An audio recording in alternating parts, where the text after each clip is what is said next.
Welcome to the Great Birth Rebellion podcast.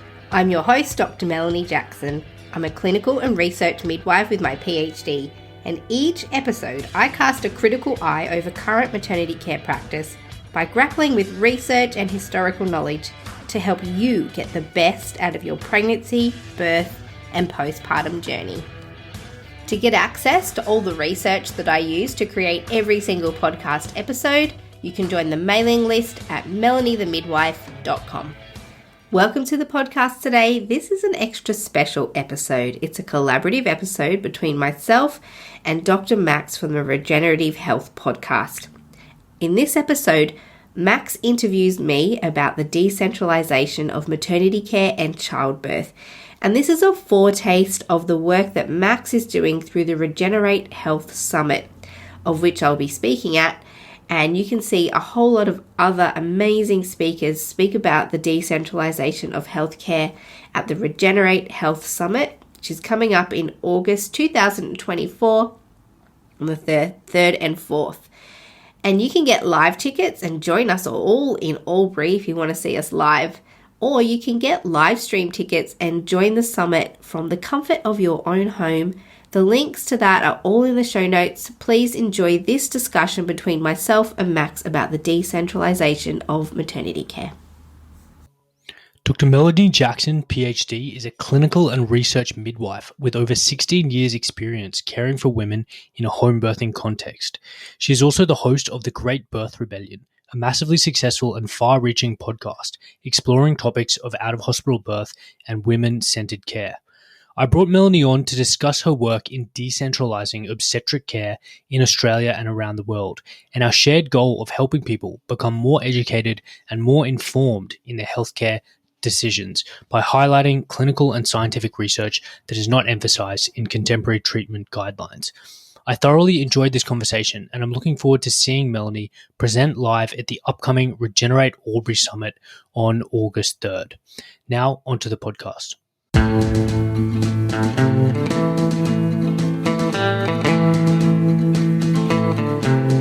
So Mel, you have over 16 years of experience caring for women through childbirth, and now and obviously a very strong academic background too.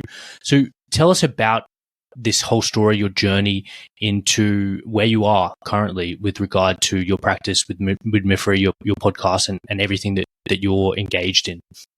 Yeah, great. Yeah, so I'm a private midwife here in Australia.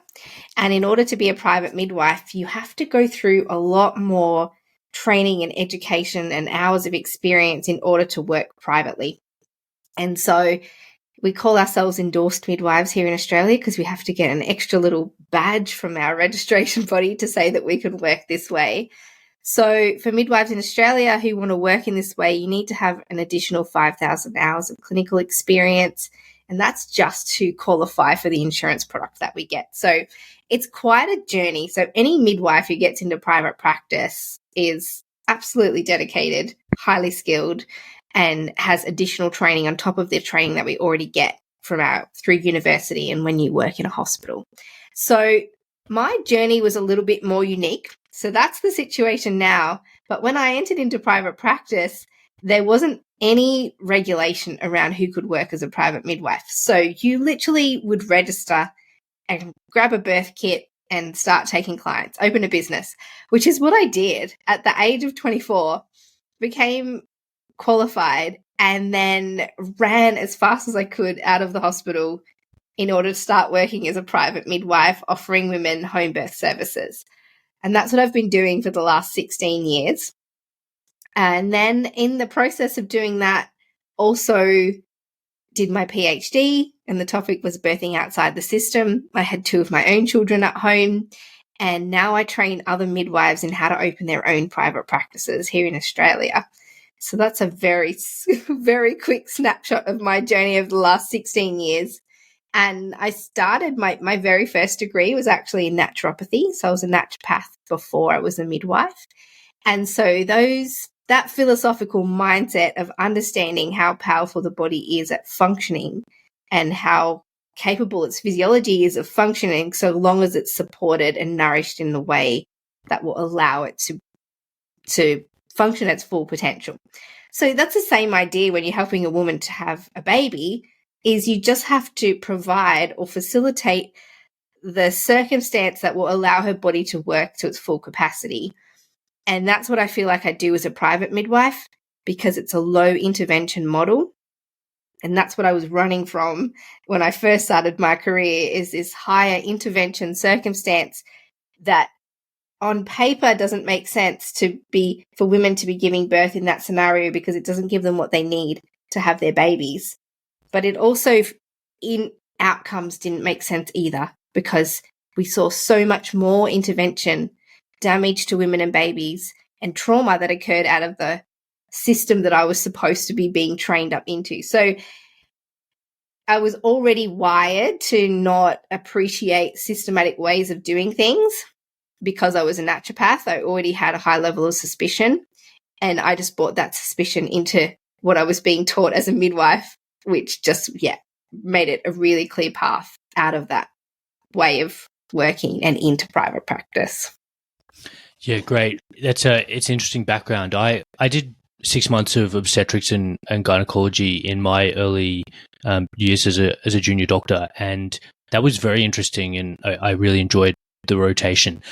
But I had an inkling of what you're alluding to in terms of maybe what made you want to leave the system, so to speak. So can you talk to maybe a bit about that PhD and expand a bit more on what you mean about birthing outside the system?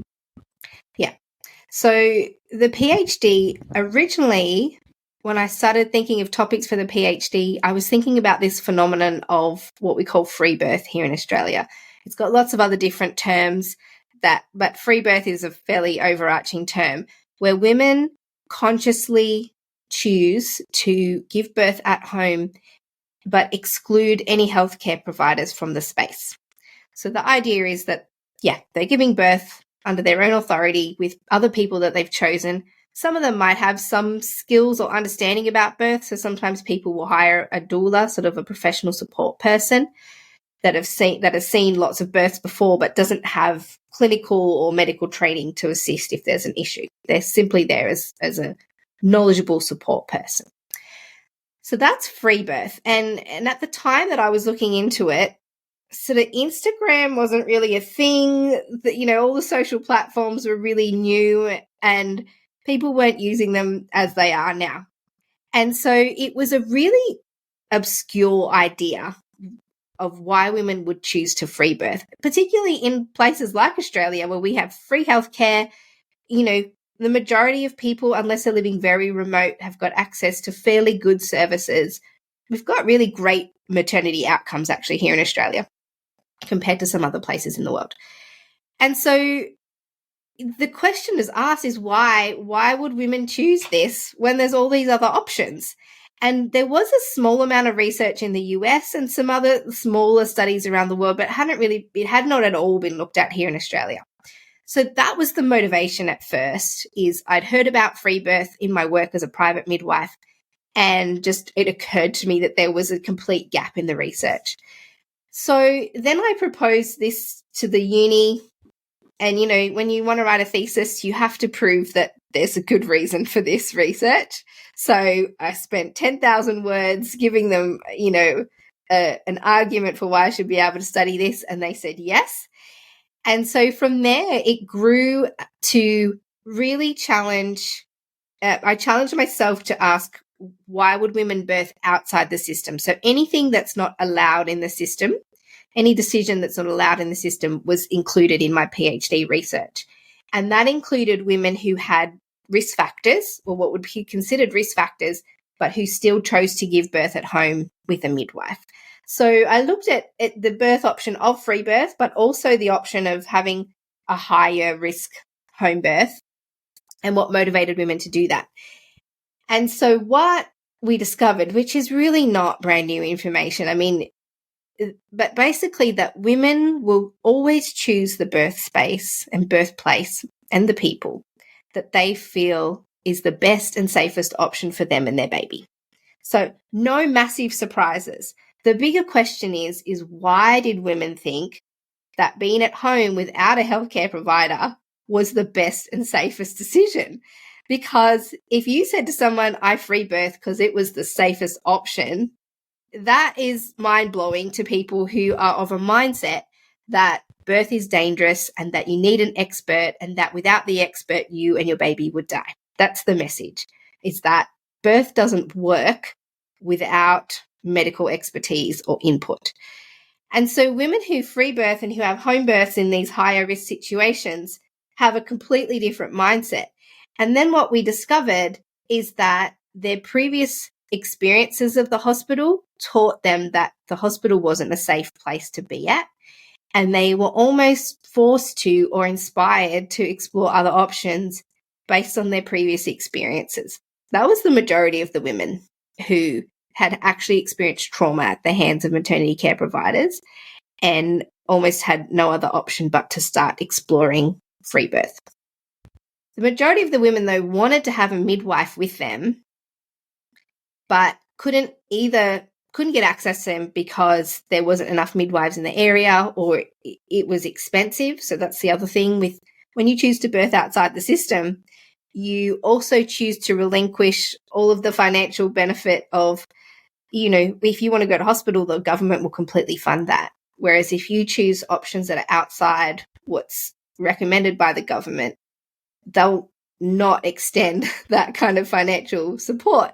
So women are forced to pay for these more boutique services that better suit their needs.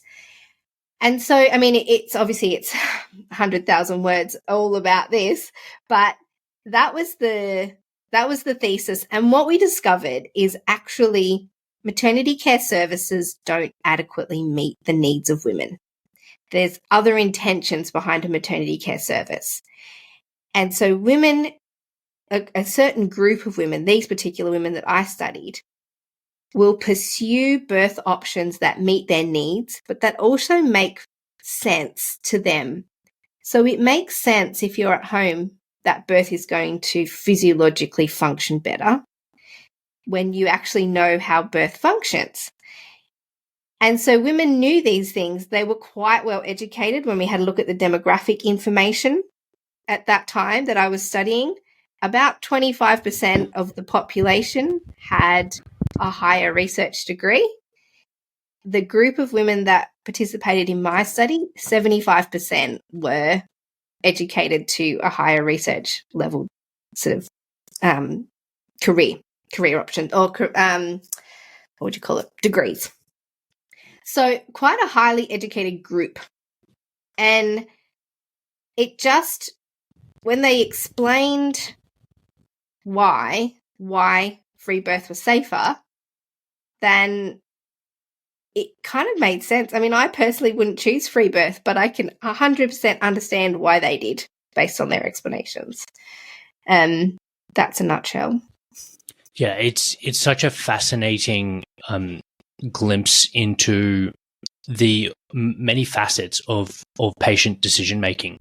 And we obviously in the hospital and in general practice, we every individual is different, and you can have a pretty similar clinical situation, but people will make radically different decisions based on all the constellation of personal and family financial factors and previous experiences that go into it. So it sounds like that was a really valuable exercise in really understanding, hey, there's this huge influence on people's decision making that isn't really factored into maybe mainstream or centralized obstetric care, but was so significant that people would basically make the decision to not have that person at their birth. And that's a pretty huge decision. Well, you made a point about the basically being at the hospital as kind of potentially influencing the outcome. And it reminds me of Schrodinger's cat, whereas if you're looking at the box or not, is going to influence what's actually in there. And that's a really interesting point, because we kind of think of the process as something static, but what you're basically implying is that the probability of things going more smoothly is actually influenced by where the woman is, and perhaps being at home could potentially facilitate a smoother birth experience and labor than compared to the inpatient ward. Correct. And some of the things that the women were saying is actually, the hospital says, oh, actually birth is very risky. Are you sure you want to give birth at home?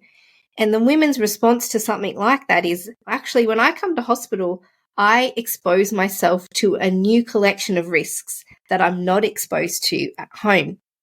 So they talked about all the potential medical errors that could occur, the side effects of the interventions that they would definitely be offered in hospital, all of which they wouldn't be exposed to at home. And so there was no suggestion from the women that they had put themselves into a completely safe situation. They acknowledged that there is an element of risk in birth all the time, whether you're at home or whether you're in hospital. And so they just self-selected the type of risk they were willing to expose themselves to. So they decided that it was safer for them to accept the inherent risk of birth in itself and how whatever would unfold and occur for them at home when they compared it to the risks that they would be opening themselves up to by going to hospital.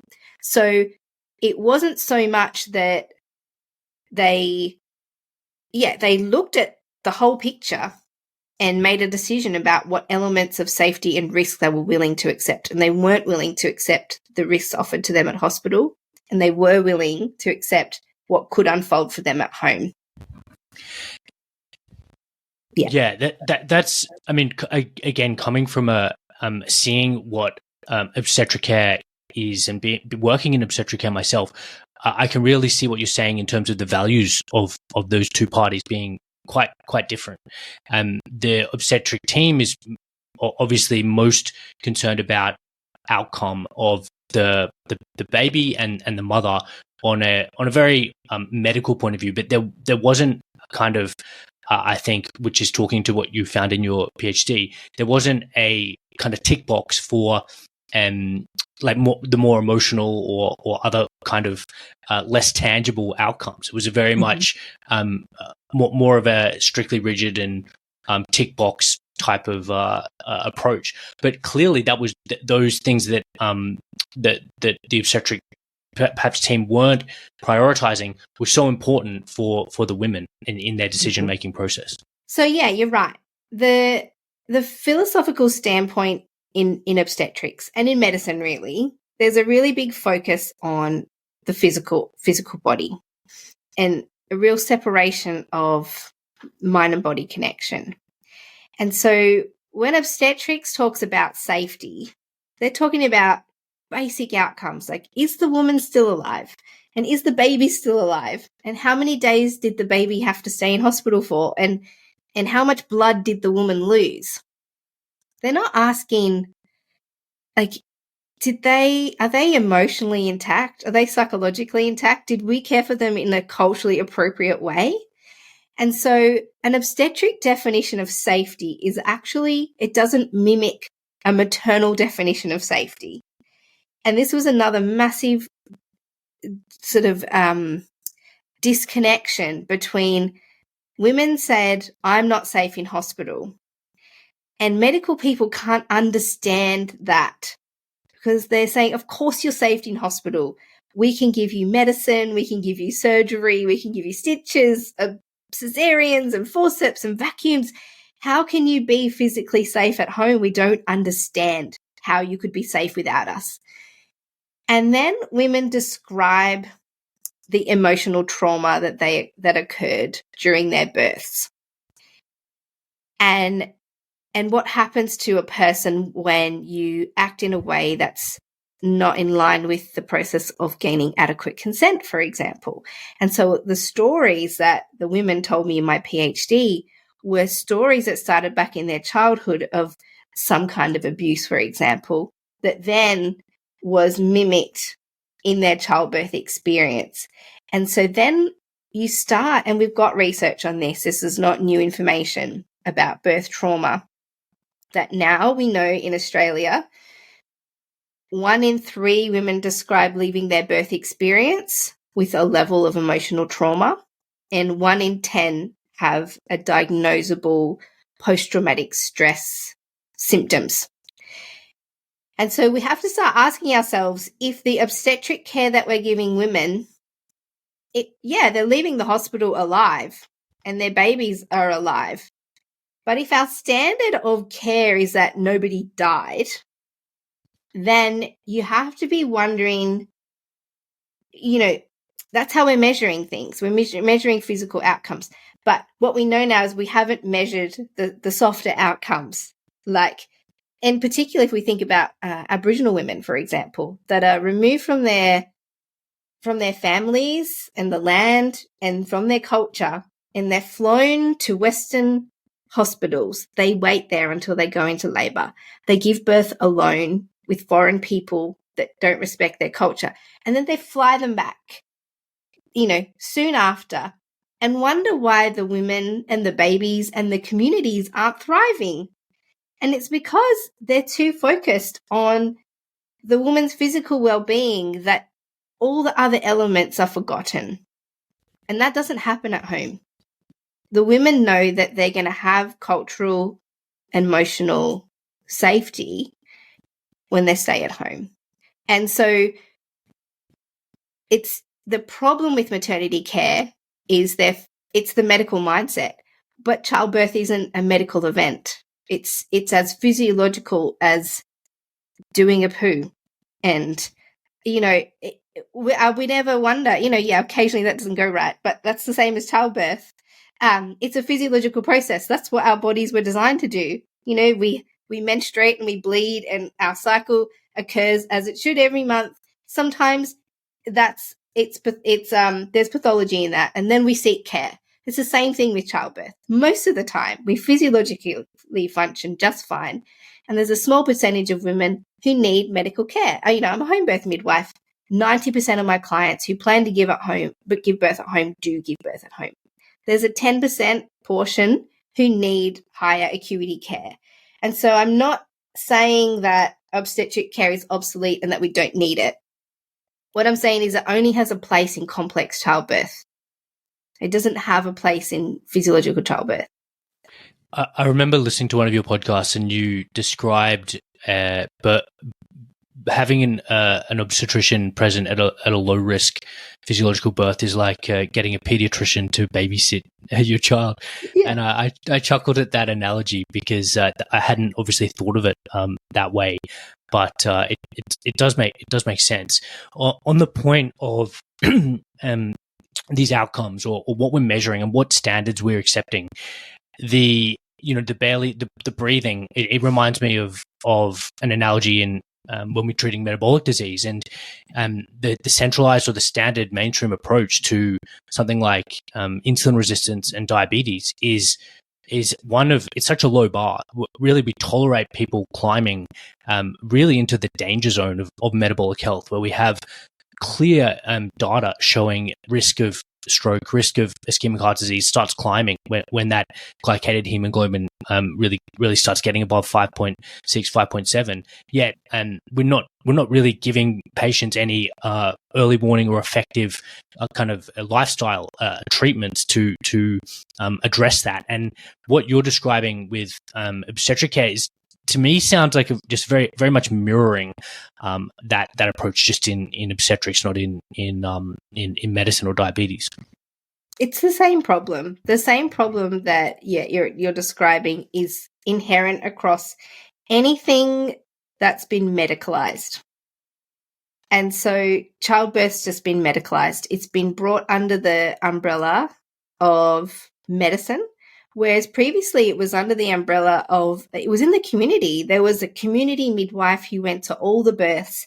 She became experienced and wise in birth. It wasn't a medical event. It was just one that you had a wise person at. That midwife had an apprentice, and that's how it was taught. And then once it became a medical event, then, we have all these problems, the same as what you're describing.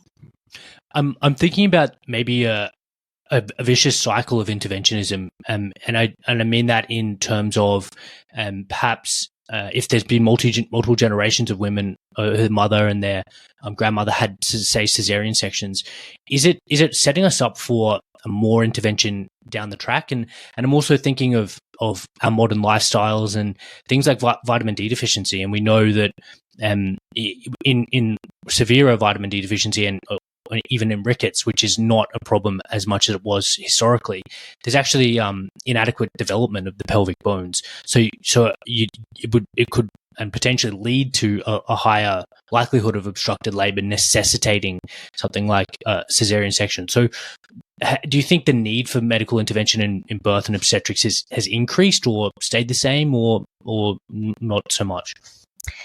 Yeah, well, I think we think of the industrialization of society has profoundly changed our bodies. But I don't think it's happened so fast as what we're seeing with changes in childbirth at the moment. So modern obstetrics is really no older than a few hundred years old. And so while I think, yes, our bodies are suffering in some way just because of the industrialization of everything and the reduction in the quality of our food and how we're living our lives, birth still works most of the time. And I can only say that because that's what I've witnessed over the last 16 years. People used to say when I was a student or a very young midwife, like, how, you're going out to births all on your own and you've got like hardly any experience, and what gives you the confidence to do this? And the only thing that I could think of is actually birth actually works most of the time. I have to do very little, even now as a midwife. Only occasionally do I need to offer any midwifery assistance. Most of the time it happens. So the current message from obstetrics is that women are getting older, fatter, and sicker, and that's why they need to intervene more. But that's not been what we can see in the research. It's a great story, and it perpetuates the myth that they want us to believe. So it's helpful if women believe that their bodies are the problem and that medicine offers a solution. It's helpful if women are frightened of birth because then they believe that they have to go to hospital and seek expert care. If women actually started to say to themselves, actually, my body's made for this, and I can also assist it by creating a circumstance of good nutrition and healthy movement and all these things.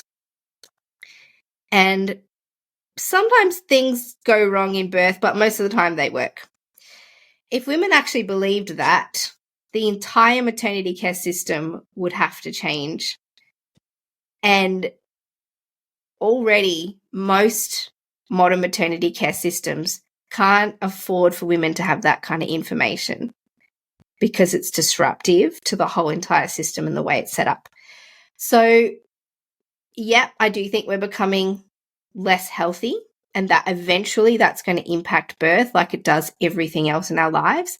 But I don't think the rate of poor health is to blame for the current increases in things like in interventions. Like, we look at maternal stats every few years overall in Australia, and the cesarean section rate is gaining by whole percentages every time. Like, we're nearly up to 40% of women having cesarean sections. So I don't buy it that our poorer health is causing worse outcomes. I think that the possibility is the way we're looking after women isn't right. Yeah. Yeah. If we can talk about maybe that percentage of women that have issues, and maybe keeping in mind that some women are going to choose, as you found out in your research, to make a decision to birth at home or do a free birth, and perhaps regardless of what their obstetrician or the obstetric team would say about that risk. And if we're thinking about there's a percentage of women who want to do this, then how can we? To me, it makes sense that the next step is how can we make this process as safe as possible? Because, and to use another analogy, people are going to inject heroin regardless of whether or not the drug is legal, and regardless of whether or not there are clean needles available. So I think as a society, then we were faced with a choice. You can pretend like it doesn't happen. You can push it under the rug. You can make it life difficult for people who are addicted, and maybe their families too. Or you can facilitate, some degree of safety, which has happened in many countries. So, what do you think about that analogy, and what can we do to kind of mitigate risk of women who make these choices as fully consenting adults and patients? Yeah.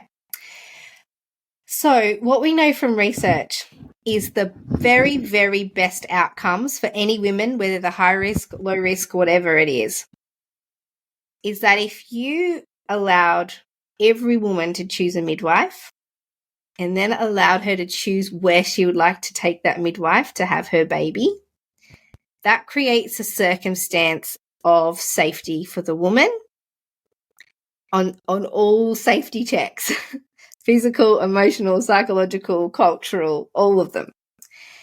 And we know from the research when you do that, and where there is a maternity care system that's open to working in that way, women experience the best outcomes.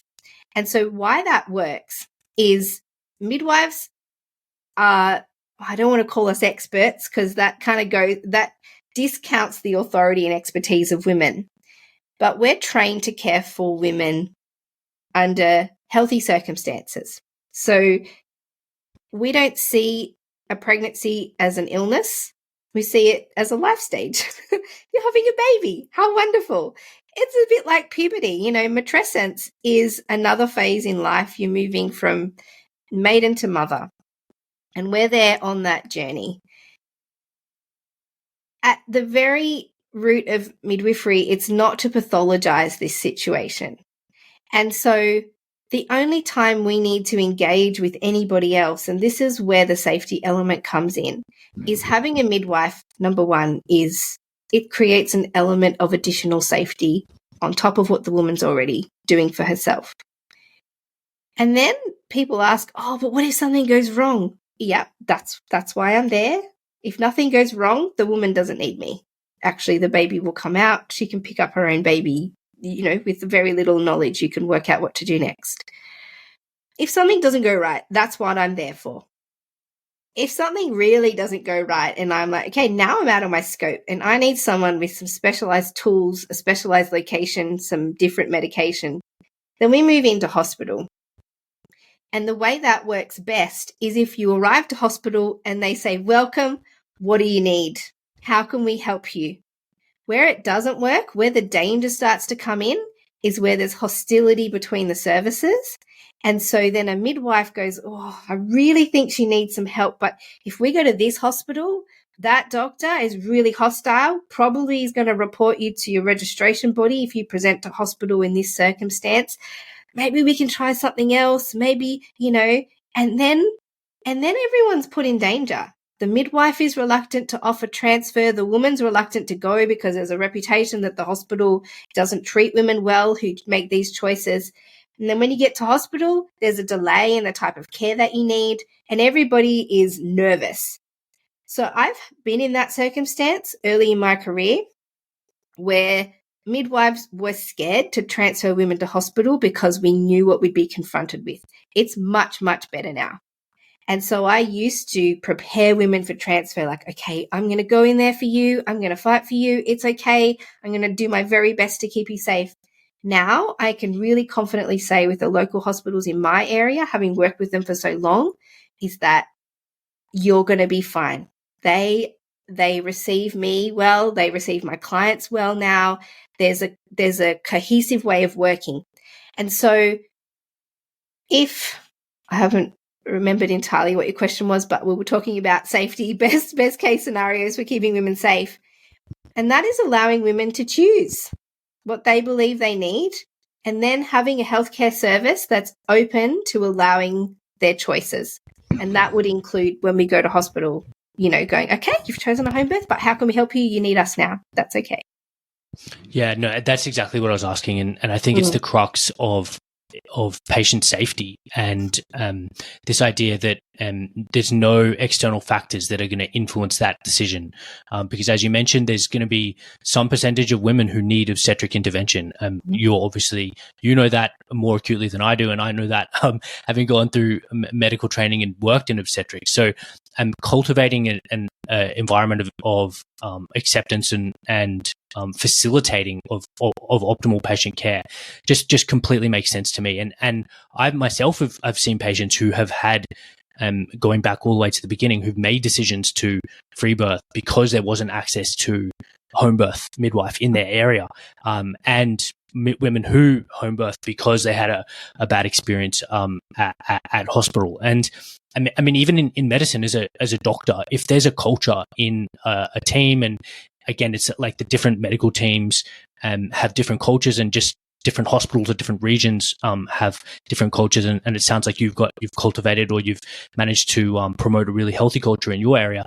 But even in the medical team, when I was training, if a registrar or a consultant was had a reputation of being angry or rude or not really facilitating open communication, a lot of people suffer. The junior doctor suffers because they don't learn as well, but as you've just alluded to, the patient can suffer because maybe the questions don't get asked at the appropriate time. Maybe decisions don't get made by the most experienced person as quickly as they should be made, if there's trust and a clear, open relationship between everyone involved.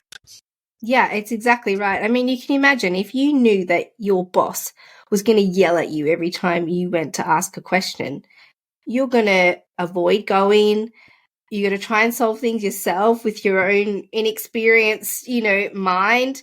And this is what happens. And then, like you said, you don't get the full benefit of everyone's knowledge and all of the available services. So if people can just let go of their ego and admit that women are allowed to make a choice that they don't agree with, and then if it doesn't work, their job is still to help her, even if she, they think she got herself into this situation. So I've been in lots of situations as a midwife where I've recommended things to women and they've declined that opportunity. And they said, no, I know what you're saying, but I'm not going to do that. I'm still responsible for caring for her and keeping her as safe as I possibly can within her choice, even if I don't agree with it. And so, but that's not the case with everybody. Not everybody can make that distinction. Yeah, it's really the reason why where everyone's in this job as clinicians is really in the interest of patients, and I really think that we need to do everything possible to make that experience safe. And like you said, this hostility between treating teams is just simply only is going to be a detriment to that patient care. The next kind of really critical aspect to this whole story in my mind is education. And you've got a podcast, The Great Birth Rebellion, which has quite a massive reach at this point. And I've known lots of patients that I've talked to who have listened to the podcast, and it's really shaped their decision-making process. And obviously I have a podcast too, and this is something that I'm critically interested in. But I think that in every situation, more education has been better than less education. And there's no situation where, for some reason, we should be encouraging people to know less about their body, less about birth, than more. So talk to that, and talk to your work with your podcast. Yeah. So the podcast was born out of, well, basically I work as a clinical midwife, and all of the topics that I started with were the ones that I just feel like I'm always trying to educate my own clients about. And so I thought, wow, wouldn't it be amazing if I didn't have to fully explain this whole thing every single time to every single client, and there was some kind of resource where I could explain it really thoroughly once, give them all the research papers so that I know they've got a full picture of what I know about the topic, and then we can discuss it. And so originally I was like, wouldn't that be amazing? If I need that, don't you think other midwives might need that as well? Because part of it is that midwives who are working in a different model to me, so I get all the time I want with my clients. There's no time restriction. It's directed by them and by me. in hospitals, women might go to their appointments and be confronted with a 10 or 15-minute opportunity to sit with a midwife that they may or may not know, or a doctor that they may or may not know, and who's unfamiliar with their situation. And so then they don't actually have access to any education. And if they do get information, it's all based on the policies and guidelines that their hospital will offer them. And so the podcast was born out of the interest to give women information that they probably won't get from their hospital care provider, not by the fault of the hospital care provider, but by the limitation of time. And then also help other midwives out who maybe they're all talking to their clients about the exact same topics that I'm talking to mine about, and be able to kind of refer to that as another resource. And the idea of the podcast is to give information without telling women what to do. And so what I do is, because I have my PhD and I've got access to research papers, I can use those to create the episode. I try and do it without any bias. So without trying to give away what I think people should do in certain circumstances, but also still really tapping into the research about, using the research as the basis. And so it's almost a way of bringing people around to what the evidence is saying, and also making them aware of what they're likely to get in a maternity care system, and how big the gap is between the research and the actual clinical care. And that way, women don't just make the choice that's presented to them through their hospital or their care provider. They actually make a choice based on the information that they've gotten about the topic. And what you'll probably find in the podcast, and that's why it's called the Great Birth Rebellion, is it's not rebellious in a senseless way. It's rebellious against current mainstream messages, because the mainstream messages don't match the research. And so it's rebellious because we're using research to inform clinical practice instead of cultural practice that's currently embedded in maternity care. Is some people just do things because that's how our hospital does it, not because the research says it should be done that way. So that's the idea behind the podcast. It's fundamentally exactly the same thing that I'm doing. Really, is presenting this alternate set or alternate interpretation of established medical research and biomedical research. And I think the contrast that I draw is this distinction between centralized and decentralized. And in a centralized paradigm, then it's all been funneled through certain guideline bodies that maybe a board of clinicians and not obstetrics, but perhaps other medical specialties like oncology or endocrinology. That board of people who decide what the clinical guidelines for the whole country can be conflicted. They can have undisclosed or disclosed conflicts of interest with regard to, say, pharmaceutical companies. And what you're doing, and that's why I really wanted to talk to you, Mel, is because you're really doing this decentralized approach, using your skills as a researcher and a clinician to critically appraise the research, and then coming up with a set of guidelines that is just as evidence-based, but is more, in many cases, applicable and relevant and to the woman in front of you. Yeah, well, we know it takes somewhere between 10 and 17 years is the numbers for research to filter down into clinical practice. And so some women are getting the same type of care that hospital has been offering for 17 years. And it's not evidence-based. And then they sometimes even the clinicians don't know why they're doing it. And so, yeah, it's really about empowering women with this new information. And, I love the terminology that you use around this with, decentralizing all manner of things as I am in our different, relative fields. And I think that the centralization of this stuff is the crux of the problem, which I could talk about for days. of where the root of all these problems are. Do you want me to talk about it for days?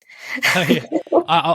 Only to make the point quickly that that legacy treatments, I think women in obstetrics have been the kind of victims of some of the most egregious examples of maybe outdated care, and going back to kind of the soaring of the pelvis in shoulder dystocias, and then all the way up to thalidomide, diethylstilbestrol that was used and had all these transgenerational epigenetic consequences. It's unfortunately, obstetrics and women have really had kind of as bum a deal as any patient in medicine with regard to these to historic treatments. So I think that we really need this a critical appraisal of the literature and this open review that you're doing through the podcast to, again, empower patients with knowledge. Yeah, absolutely. I don't know if I have anything to add. Are there any particular topics that you want to make really quick mention of in terms of some of those episodes that you've done that you think, or not necessarily? I don't know if any. Yeah, it'd be hard to do justice to the episodes, but if it's all right, I'd love to kind of give people a picture of what, I don't know if it would be helpful, but just a picture of what maternity care currently is. That if Please. you walk into what you're going to be confronted with. Because birth is currently set up, it's as an assembly line. It's industrialized birth. And so there's that centralized process that you were referring to, that women and babies, women and families are expected to follow a centralized system here in Australia, at least, and in most developed countries. And if women comply with mainstream services, they're rewarded with access to free maternity care. So if we talk about this assembly line approach to birth that exists in most government-sanctioned birth institutions like hospitals, in a publicly funded service, the staff are expected to work according to the hospital policies and procedures, as we were talking about. And it's a requirement of their employment, and it's a necessity for the service that all the staff comply with these policies, because there's a hospital insurer who will only insure certain activities of the hospital under circumstances. So already the problem here is that the staff are working in servitude to their workplace, and their allegiance is to their employer, even though as midwives we're supposed to exist in servitude to the women that come under our care. So the very definition of midwifery is to be with women.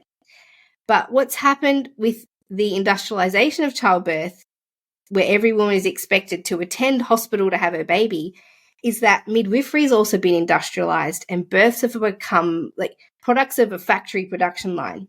And so midwives find themselves in a position where they're just servicing the production line instead of being free to provide midwifery care to women in a way that sees them as individuals with unique needs.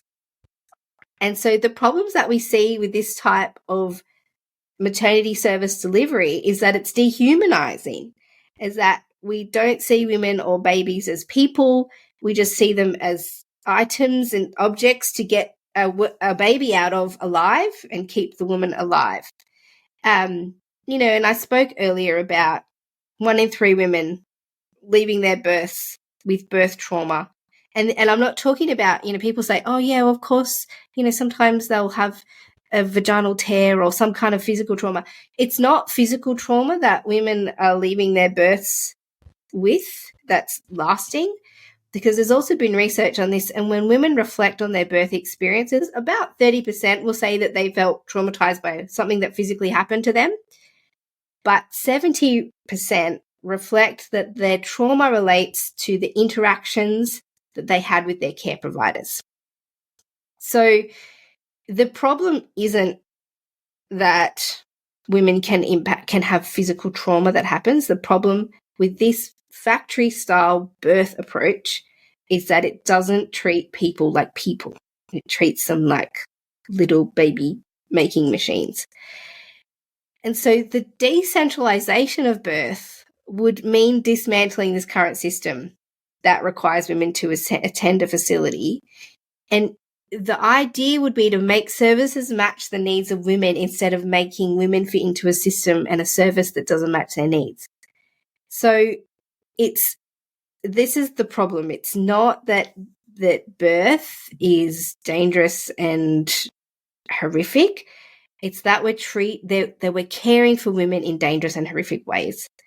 And so when we talk about decentralizing birth, it's just giving women what they actually need in childbirth instead of sending them through this factory-style birth process that doesn't match the physiological needs of the body or the woman.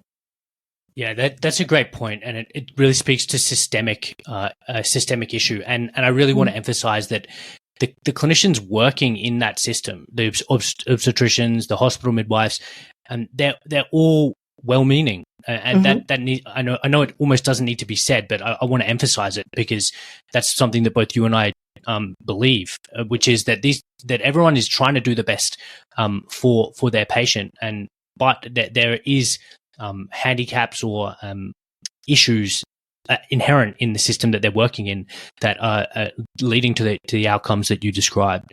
And so talk about the vision. How can this process, this decentralization of birth, how do you see this progressing so that potentially more women can get the care and that they want, and that they are able to do so in a safe and supported way? Yeah. Well, my vision would mimic what we know from a lot of research and from historical knowledge of how birth works.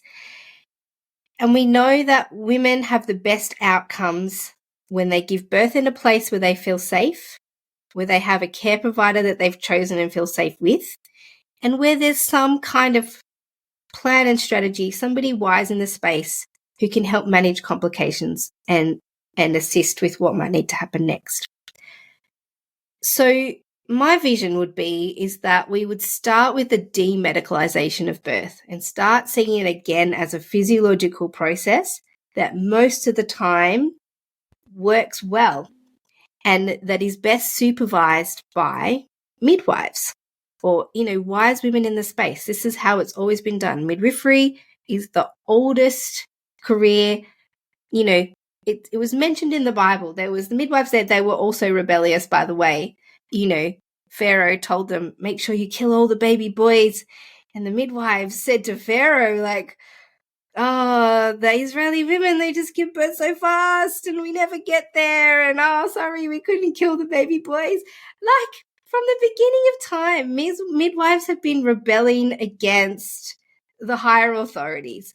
So, always midwives were involved with birth, and it was always an event for women only. Usually the husbands were actually excluded. This was a time where women could get together and help each other have their babies. And so bringing it back into the social frame and out of the medical gaze would be a start. Reinstating the wisdom of midwifery, where again we've centralized midwifery training. We moved it out of an apprenticeship style education and into an academic education. I'm not allowed to call myself a midwife unless I've first got a university degree and I've registered with the appropriate bodies. It's a protected term now. It's been taken out of the community. And so decentralizing midwifery in itself and trusting women's bodies to function as they should, trusting midwives to be the main carers for women, and then trusting that when and if things don't go right, that we will come and seek help from wise medical people who can help us in the times where it doesn't work. So I would like to see a demedicalization of birth, a demedicalization of midwifery training, where women can discover a new trust for their bodies and not fear the birth process anymore, and where a medical system is not invested in women feeling fearful about birth. And then it's about allowing women to choose what they want. So if they want a midwife, that they have access to a midwife. If they want that midwife to stay with them at home, that they have access to that. If they want that midwife to come with them to hospital, that they have access to that. If the midwife discovers that the woman has a complication and we now need the input of an endocrinologist or a hematologist or an obstetrician, that we can go, okay, that's okay. Let's go find our next expert that we can involve in your care. And all of that happening respectfully, with the acknowledgement that the woman has some intuitive knowledge inside of her that's going to help keep herself safe. And then that we also, as midwives and obstetric people and medical people, have some knowledge that the woman doesn't have. And so together, if she tells us what she knows and what she's feeling and what she can feel in her body, and we tell her what we can, the skill that I might have, telling her what her blood pressure is and feeling the position of her baby and all kinds of things that I can do that maybe she can't check herself, then together we can create the best outcome for that woman and baby in a respectful way, because respectful care is what will reduce the feelings of trauma and will reduce the feelings of powerlessness that women feel and that lead to their birth trauma experiences. So that would be my vision. That would be the utopia of birth as far as I'm concerned, is that we all work together respectfully to give the woman what she needs, rather than her coming to a service that is set up to service the needs of the staff and of an insurer and of the institution. Yeah, that is a grand vision, and it really doesn't throw the baby out with the bathwater and recognizes the role and the advancements that we've had in obstetric care. And I've been in emergency cesareans, and when they're needed, they're needed, and no one is pretending like that isn't the case. So I think that what you're advocating for is really just more nuanced and more considerate, and creating a better experience for everyone. I think, and it also fits into a grander picture, I think, of the demedicalization of society, and seeing how many people, especially when they get beyond the age of 40, have what I believe to be unnecessary encounters with medical systems and pharmaceutical medications because of lifestyle.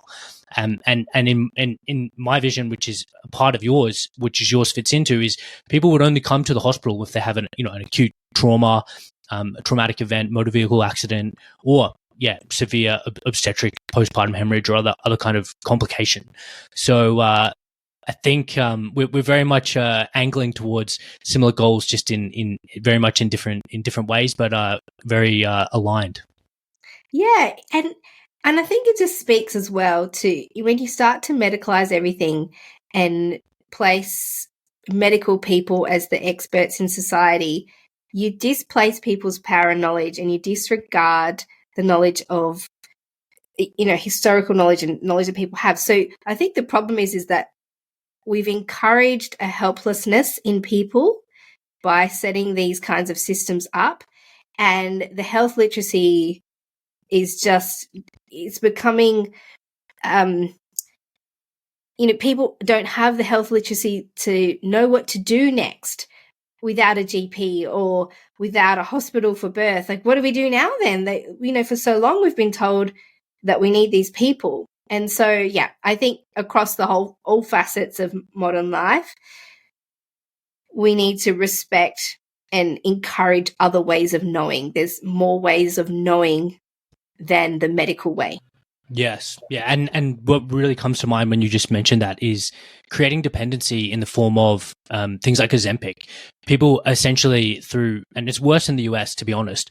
They're meant to say, well, really this whole obesity thing, it's got nothing to do with the amount of artificial light you're exposed to, the massive amount of processed food you're eating. Don't worry about that. It's actually, not your fault. Here, just take this injection. And I think that's just another facet of creating dependence on a pharmaceutical, in this case, pharmaceutical system that really disempowers people. So that's what you're doing with your podcast, and these educational efforts, I think, are just so important for people and for learning. And let's make a quick mention now of maybe you can tell us, you've got a decentralized agriculture. You have a permaculture farm yourself, so you're really living this in every kind of facet of life. So tell me quickly about that, and then we're going to talk about some really exciting events that we're both going to be speaking at. Yeah, awesome. Yes, so we live in the Blue Mountains in New South Wales, and the dream has always been to just grow real food and eat real food, because I don't think people really have eaten real food unless you're living in a way where you're growing it yourself and tasting it the minute that it's picked. Things just taste different when you grow them yourself. They feel different, they look different, they smell different. The flavor is insanely good. So much so that when I eat food that I've bought from a shop, I feel sad. I feel sad that people don't know what real food tastes like tomatoes. And oh my gosh, amazing. So it started when I was a naturopath, just learning about the quality of the soil and how depleted it is, and modern agricultural practices, how much they're impacting on how good our food is. And, you can no longer just eat a good diet and expect that that's going to translate into a high nutrition and a great microbiome, because our food is so depleted. So we do things like, I have goats. I have 5 goats. Why do I keep goats? Because they poo and they eat my scraps, and I can put that poo on my garden, and it adds nourishment to the soil and new bacteria and microbiota to the soil, and that makes better food. And then when I eat the food, it's covered in all this diversity, and that's going to impact on my internal microbiome and my kids. I'm just so invested in good health that I can't not garden, and I can't not have my own animals. We have our own chickens for eggs, our own goats for milk when they're in milk. We use all of their manure for the garden. It's just so golden. Worms, worm wee for the veggies, and just like, I can't not. Now knowing all that I know, and also then how good it tastes. Like, I also love to cook, and people will eat a salad that I make from my garden and they're like, what did you do with this? I'm like, not really much special. It's just this is what real food tastes like. Like, our kids will eat beans from the vine and cut a piece of corn off from the stalk and just eat it in the garden. Not all of the food makes it into the house, which I love.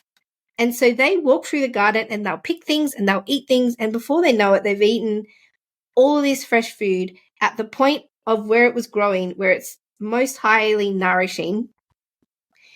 And, it's not this depleted kind of empty calories. So that's why. That's the passionate reason why. And that's why in the morning I, get up and go and milk goats. And, I can't go on many holidays because how many people are going to get up and milk 3 goats for me? I just really believe in it. And I just can't not, because every time I put something in my mouth, I would know that it wasn't the best. Yeah. So we've worked towards that life, and, people go, oh, that's really nice for you. You've got 5 acres, but we can't all do that. Well, yeah, but I didn't start with 5 acres. That was the dream. At every house that we've ever been at, the first thing we do is put some soil and manure down and plant some veggies. And so that's where it started. And then we had 1,000 square meter block, and we filled it to the brim, to the edges with veggies and production. And then we went, oh gosh, we've really outgrown this. Now we need something more and something bigger. And, with the intention of more food and a better life through that food. So yeah, the intention's never been big to be grand and showy. And it's just, I really believe that this is how we should eat. Yeah, and like I mentioned earlier, it's really, you're just manifesting this decentralized agricultural approach. It's just another manifestation of decentralization in your life, and it's something that I'm very passionate about. In my podcast, Regenerative Health Podcast, that's 3 pillars. There's circadian and quantum biology. Well, maybe we can talk about that a bit more at the conference coming up.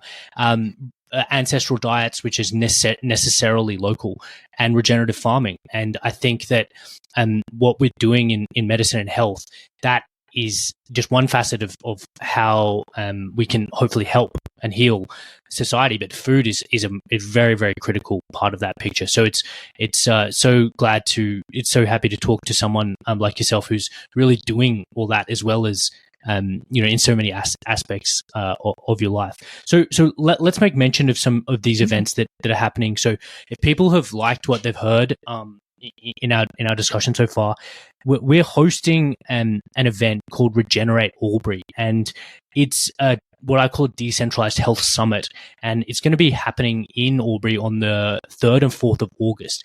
And Mel, you're going to be speaking on Saturday at that event, amongst a whole range of other speakers. So we've got Dr. Pran Yoganathan, who's a gastroenterologist, and he's talking about industrial systems, industrial farming, industrial and pharmaceutical systems, and how to, move past that. We've got Cindy O'Meara, who's talking about a more decentralized and holistic food system. And then we've got a bunch of regenerative farmers who are talking about moving away from chemical agriculture and reliance on industrial chemical inputs in raising our food. And then on the Sunday is about light and health, and that's a topic that I'm very passionate about. And we've got I'm talking about artificial light and circadian rhythms and how that can be damaging, and that's another whole discussion in of itself. But the birthing experience in a hospital is stark white artificial light, and that I imagine is the opposite environment that a woman cultivates for herself if she's choosing her birth space. Did you see the episode on melatonin and labor? So there's a whole episode on the Great Birth Rebellion podcast about the impact that melatonin has on oxytocin, which is responsible for contractions, and yet hospitals operate through the day. And yes, the artificial light and all that. So, I mean, it's so interconnected. I know people might be thinking, oh, what does a conference with lectures on light and regenerative farming have to do with childbirth? It's all the same idea. It's the same philosophical background that we're trying to educate people that this centralized way isn't the only way, and that maybe it's doing us some damage that we need to come back from. And so how do we come back from that? And so it's such a well-rounded event that I think everybody can get something from. Not just if you're there to hear about birth, you will still learn everything else about good health. Or if you're there to learn from, somebody about regenerative farming, I can see it all being connected. So I think it's so amazing the lineup that you've put together. It's very, very exciting. And tell us quickly, what is your topic, and what are you going to be talking about for anyone who might be considering coming? Yeah. Well, I'm going to challenge people's ideas about birth locations. So we've been so cleverly brainwashed to believe that we must be in hospital to have a safe birth. So I'm going to challenge that concept using current evidence and the knowledge that I have from my research and the research that's already around and available to make an argument for the opposite and present an idea that still keeps people safe in the same way as medicine believes they should be kept safe, but has way better outcomes long term on so many other levels of safety. So that's where I'm going to be heading. We're sort of targeting my discussion. Amazing. That's going to be a great talk. So again, if people are considering coming, then we've got tickets of single day, just Saturday. We've got double day, both days, and we've even got a golden ticket, which you can join us for a welcome dinner. And for those who are considering, again, it's about a 6-hour drive from Sydney, and there's plenty of great accommodation options. But if you are in a different part of Australia or you're listening from overseas, then we also have some live stream ticket available, and you can watch all 13 sessions of the summit anywhere from anywhere. So that information will be in the show notes if you're interested. And then maybe we can just finally talk about the event that you're hosting, Mel, because it really seems again that we're both moving along the same lines of patient education, people, and empowerment through these educational events. So tell us about the convergence of rebellious midwives. Yeah, the Convergence of Rebellious Midwives, also in August, roughly 2 or 3 weeks after your event, which is amazing. People can do a full conference tour if they want to. It's being held in Sydney at the Sofitel in Darling Harbour, and it's called the Convergence of Rebellious Midwives. And it really is an offshoot of the work that I've been doing through the podcast. And the idea is, if women are only being confronted with one way of learning for their pregnancy, maybe midwives, when they attend conferences, are only getting part of the picture of the story for their education. So this conference aims to just diversify the type of education that midwives can receive for their continuing professional development. It's not stuff that you would learn at a, run-of-the-mill in-service through your local hospital or employer. We've got international guests coming to talk about things like breech birth. We've got Kirsten Small is going to be talking about the use of CTG in pregnancy and birth, which is so widespread. And what we'll realize is it actually has absolutely no research basis for the use of. So it's the same idea of the podcast, presenting the research around things, but in a rebellious way that doesn't really fit with current mainstream messaging. And yeah, it's just, midwives can claim their professional development points. It's at an amazing venue. The food's going to be incredible because I obviously wouldn't stand for anything less.